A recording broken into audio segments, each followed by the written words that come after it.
Pour faire une crème anglaise, eh bien, il nous faut de la crème, 35% liquide, du lait entier, du sucre et des jaunes d'œufs. D'accord. Donc première chose, on va mettre à chauffer donc, la crème et le lait ensemble. Donc la crème anglaise, vous avez la recette sur le site. Et la crème anglaise qui accompagne généralement un dessert. Bon, là c'est la même technique, sauf qu'au lieu de mettre que du lait, on met moitié lait et moitié crème. Oui, c'est pour avoir plus d'onctuosité, plus de finesse. Hein. Voilà. Donc bien entendu, à partir du moment où on met de la crème, ça va épaissir plus vite. D'accord. Donc il faudra faire attention à ce qu'effectivement ça ne vienne pas, on va dire, griner, puisqu'on sait que si on laisse trop cuire la crème anglaise, ça se sépare et on n'a pas... l'œuf coagule, quoi. Voilà. Donc on va le montrer vraiment à l'image. Donc les jaunes d'œufs, le sucre, et on va blanchir. Blanchir, tout à fait. Alors blanchir, hein, ben c'est quoi? C'est l'opération qui consiste à émulsionner les jaunes d'œufs avec le sucre, puisque le jaune d'œuf contient de la lécithine et que la lécithine est un émulsifiant. C'est pour ça qu'on dit blanchir. Ça permet de faire fondre le sucre, d'éviter que le jaune d'œuf ne cuise. Alors j'aime bien toujours raconter cette petite histoire qui consiste à dire le jaune d'œuf cuit, pourquoi? Tout simplement parce que en fait quand on laisse le sucre sur les jaunes d'œuf, tu pompes, en fait, tu enlèves l'humidité qu'il y a dans le jaune d'œuf par le sucre qui absorbe cette eau-là, et donc ça assèche le jaune. Et on dit en langage professionnel, ça cuit, mais en fait, on a desséché. Il ne cuit pas, mais on le dessèche. On le dessèche. Donc là, c'est dans le cas où l'œuf est entier et qu'on a mis le sucre dessus. Mais là, maintenant qu'il est mélangé, voilà. Là, ça ne cuit plus. Exactement. Mais c'est pour ça que quand on fait cette opération-là, en suivant, on doit mélanger et donc blanchir. Voilà, donc on fait chauffer le lait et la crème, comme ceci. Le thermomètre, parce qu'une crème anglaise, ça se cuit à 85 degrés. Alors ça peut se cuire à l'œil pour l'œil averti. Voilà. Mais pour vous à la maison qui n'est peut-être pas habitué, on va vraiment le montrer avec un thermomètre où c'est vraiment une méthode pratiquement inratable, si on respecte bien la température. Oui, à condition effectivement de ne pas laisser après sa crème anglaise dans la casserole après cuisson, parce que souvent c'est ce qui arrive, et puis on a une conduction de la chaleur et ça rate. Alors, on va monter un petit peu le feu. Donc on va verser un petit peu de ce liquide chaud dans le cul de poule. Ceci. Voilà. Là, c'est juste pour détendre un petit peu le... Voilà, pour amener en fait le premier mélange à température. Parce que si on versait ce mélange-là directement dans la casserole, forcément ça va cuire directement. Et on n'aurait pas, on va dire, une crème anglaise bien lisse. D'accord. Voilà. Donc là, on va verser tout ceci dans la casserole,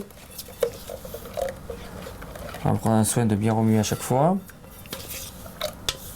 Mais en fait, tu vas pas amener le lait et la crème à ébullition. Tu vas juste monter en température un petit peu. Voilà, exactement. Voilà, et là maintenant, je vais cuire.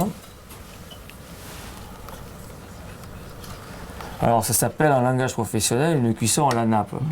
On rappelle que la cuisson à la nappe, c'est pourquoi on dit à la nappe, parce que cette crème, une fois cuite, doit arriver à napper le dessus de la cuillère.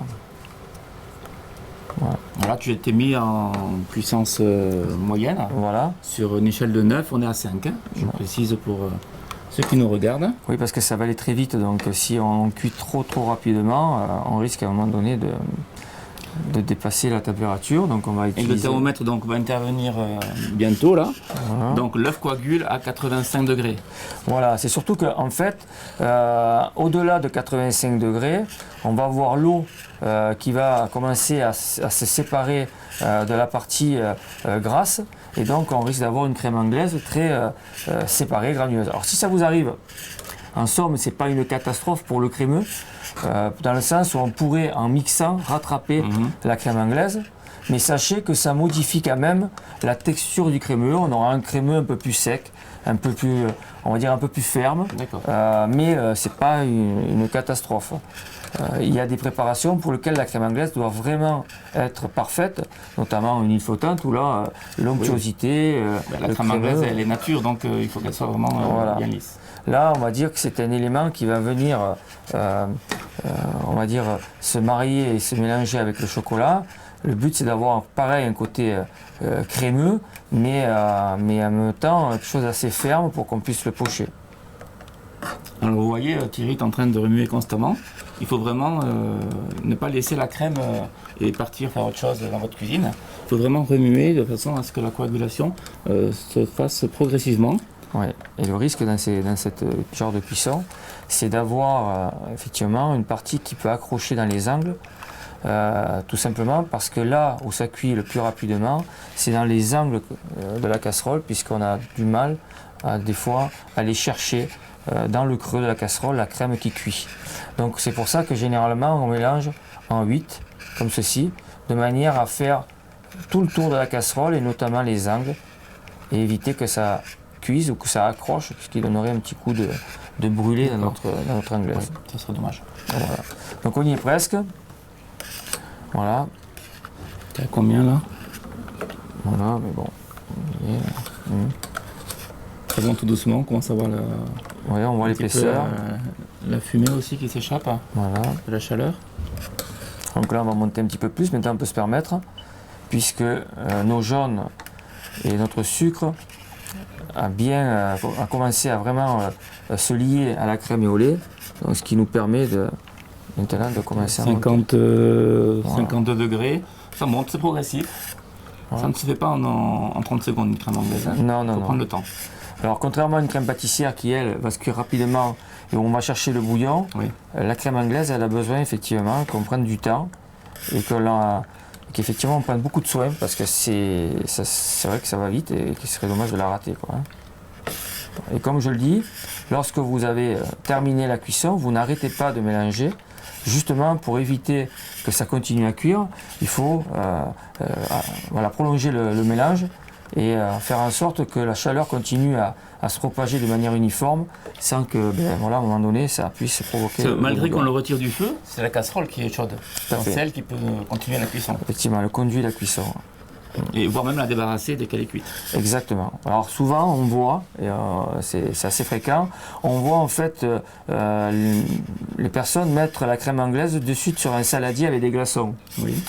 Ça effectivement ça peut se faire quand on veut faire une crème anglaise, comme je le disais, pour une huile flottante, où on n'a pas envie que cette crème ne boue ou ne tranche. Donc là, à ce moment-là, effectivement, on se met sur les glaçons pour la refroidir rapidement. Nous, on n'a pas besoin de ça puisqu'on veut qu'elle soit chaude, étant donné qu'elle va nous permettre de fondre notre chocolat. Et, donc on ne va pas la refroidir sur des glaçons, on va la mettre directement sur le chocolat. D'accord. Voilà, bon, on y est presque. Voilà. 70. Alors sur la fin, ça va très vite. Donc attention de ne pas vous laisser surprendre et de ne pas rester jusqu'à 84 sur le feu, parce que là, pour le coup, vous allez arriver à 90 très rapidement, étant donné qu'en plus, on est sur de l'induction, donc ça va très vite. Donc le thermomètre est vraiment votre meilleur ami pour cette étape-là. Je dis toujours, de toute façon, en pâtisserie, le minimum, c'est une balance, un thermomètre, et c'est ce qui permet d'avoir vraiment une précision sur la cuisson. Vous voyez là, regardez, d'un seul coup, je passe 79. Voilà, 79. Donc là, je vais me retirer. Voilà. Et je vais continuer à mélanger. Alors, en langage professionnel, ça s'appelle vanner.